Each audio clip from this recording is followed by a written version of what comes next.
Nako, Doc Albert, nakita mo ba to? Nagba-viral eh. Sinabi yung pondo ng PhilHealth, ninakaw daw ng gobyerno. Taga PhilHealth ka, di ba? Oo nga, Attorney Claire. Ako po yung nasa Board of Directors. Alam nyo, nakikita-kita rin namin. Paano ba namang maniniwala tayo dyan? Hindi naman yun ang nakikita namin. So ano to? Anong ibig sabihin to? Ano, nambubudol ba itong mga vloggers na to? In fairness, maganda yung kanyang clickbait, pero hindi yung laman na sinasabi nila. Hindi totoo yan. Paano magkakaroon ng pagnanakaw kung ito naman po ay ginamit para pambayad sa serbisyo, sa health emergency allowance? Hindi po yun. Okay. Pero paano natin mapapaliwanag sa kanila? Okay, sige, umpisahan natin dito. Doc Albert, ano ba yung ngayong sinasabi na nadala daw sa National Treasury? Magkano to at bakit kailangan na kunin at dalhin sa National Treasury? Yes. Una sa lahat yung PhilHealth kasi nung tumagal, mga ilang taon na dun sa mga nakalipas na administrasyon, para bang hindi niya nagastos lahat ng dapat binabayaran niya. So naipon na hindi naman nawala na sa loob ng bangko. Kaso nandun lang po, pinapasok sa investment, o di ba, pinapasok sa mga negosyo, ganyan.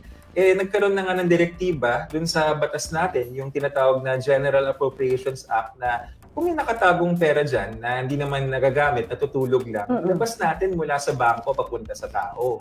Doon po yun nanggaling at sa tulong po ng ating Department of Finance, tinignan yung mga balance sheet, yung mga sinasabi, yung accounting, ganyan.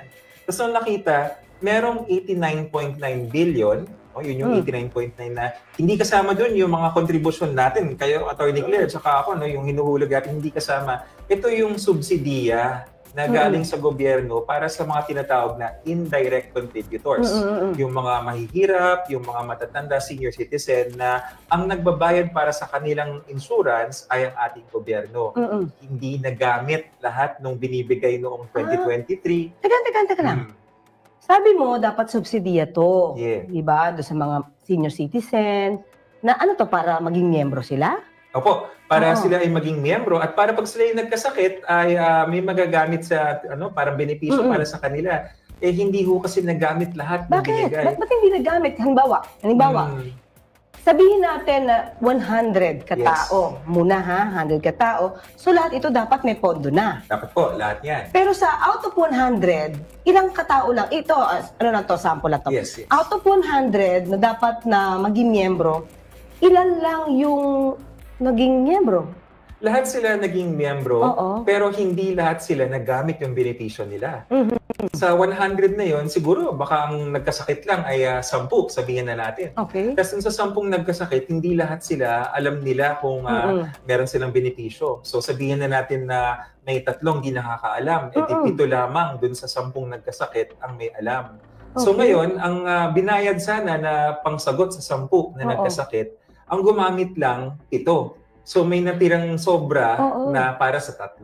So ano mangyayari doon sa 3 na hindi nagamit? Ayan ang malungkot. Dati, bago kay BBM, hanap na lang sila ng pambayad, utang ng para dun sa 5-6 o kaya bebenta yung kalabaw o kaya maghahanap ng para mula sa politiko na pambayad. Pero ngayon, na binabago na natin, kinokorek natin, dapat sa PhilHealth magagali. Pero ngayon lang nagsimulang itaas yung mga benepisyo. After 10 years ba naman? Oo. Pero Doktor, teka lang. Yung 3 na yon na supposed to be magiging miyembro at kumbaga meron na yung pondo for these 3 people, di ba? Bakit kaya, anong dahilan para hindi nila malaman na sila yung miyembro ng PhilHealth? Marami sa kanila, Attorney Claire, nakatira sa malalayong lugar. Hindi pa marating yung iba, wala pa talagang maski radyo, hindi sila nakakapakinig. O kaya baka yung isla na kanilang tinitirahan ay hindi pa konektado, walang mga daan at ang hirap itawid yung dagat para makarating dun sa ospital. Yan yung mga pwedeng dahilan kung bakit maaaring hindi nila alam o kaya kahit alam nila ay hindi sila makapunta dun sa mga paggamutan kaya hindi nila magamit. Pero hindi ba pwede makonsider kasi sa ghost students nga nababalita ito, ghost employees. Hindi ba kaya pangalan lang sila nilagay doon? Meron ding mga ganyan. No? So nalaman, ang Commission on Audit, no, nung nagbabasa kami ng mga audit findings, hindi ko nagkakamali, may mga 4,000 na lolo't lola na yung pala namatay na. Hindi lang na-update yung database. So naniningil pa rin yung PhilHealth noon, nababayaran, pero wala na pala, namatay na pala si lolo't lola. Okay, pero kung na-collect ito ng PhilHealth noon, Yes. tapos wala naman nag-claim, saan mapupunta yung sobra? Sa bangko. Ayun, anong tawag doon? So tinatawag po nilang investment fund, no? Oo. Nung tumagal, ang tawag ng mga turo lang sa akin ng mga accountant, sabi nila, yan yung tinatawag na accumulated revenue. Okay. Na ipon, nakita sa Tagalog. Oo. Ngayon, hindi naman pwedeng ibayad kasi wala kang pababayaran namatay na yung pasyente. So, napasok yun sa investment na naging negosyo. Tapos bumabalik, nagkakaroon ng interest. Palaki ng palaki yung laman ng bangko ng PhilHealth. So, ibig sabihin, yung PhilHealth, may income din siya. Yes. Maliban sa mga kontribusyon ng mga miyembro. Meron po. Ang tawag nila doon yung interest income. Dahil nga may mga investments silang nangyari. Na nung unang nakita ni Sec. Ted Herbosa, sabi nga ng Pangulo, hindi dapat pupunta yan sa bangko, dapat pupunta yan sa tao. Sa serbisyo para sa ating publiko. Hindi sa investment, hindi sa interest, hindi dapat doon yun. At nakita ito sa pamumuno ngayon Yes, ni Ted nakita yan. Herbosa, ni Secretary Ted Herbosa. Opo, nakita po yan at sabi nga ni Sec. Ted nung unang upo niya, nung mga bandang June 2023, no? So bagong talaga siya ni Pangulong Marcos Jr. Sabi niya, tapos kinunod niya yung Board of Directors, magkano ba talaga yung pera ng PhilHealth? Kasi hindi tama na naiipon yan at hindi na ibabayad sa mga ospital, sa mga doktor, na sila yung nagbibigay ng serbisyo. Hindi dapat pang bangko, pang tao yan. So in other words, yung sinasabi natin na naipon, accumulated revenue. Ayun, yung mga accumulated revenue na to, bago kayo, at the time na kayo na yung nakaupo, may estimate ka ba kung magkano yung accumulated revenue na yun? Meron po, no, umabot yan ng mga bandang 497 billion, Attorney Claire. So, bilyones yan. Tapos, nung nakita namin yung 498 na yun, sabi namin, yan ba lahat ay hindi nagagamit? Bayad na ba yung mga serbisyo? Bayad na po. So, in other words, kahit may 498, halos 500. Yes. halos 500 billion na accumulated revenue, yung mga utang ng PhilHealth na settle na. Opo, yung tinatawag na current year expenditures. Maririnig nyo po, may mga usap-usapin na hindi pa lahat ng utang nababayaran. Pero actually, yung mga hindi pa nababayaran, kumbaga sa accounting, na lista na yon. Yung 498, neto na yon, naalis na yung mga babayaran pala. So matotal, parang bayad na yon. Hindi lang nakarating yung cheque, pero dun sa 498, naiawas na po yun. Yes. Okay. So, itong 498 or let's say 500 billion. 500. Nangina ako sa math. Oo. Kaya rin ako nag-abogado. Mahina ako sa mga figures, Kami rin po mga diba? doktor, pero baka yung ibang doktor sabihin, hindi, marunong naman. Si Doc Albert ang nanihir. O, 500. Okay. So, sa 500 billion, magkano yung nadala sa National Treasury? Yung 500, ang nadala lang po sa National Treasury, yung tinatawag na 89.9. No? Yung 89.9 na yan, hindi yan kinuha basta-basta kung saan.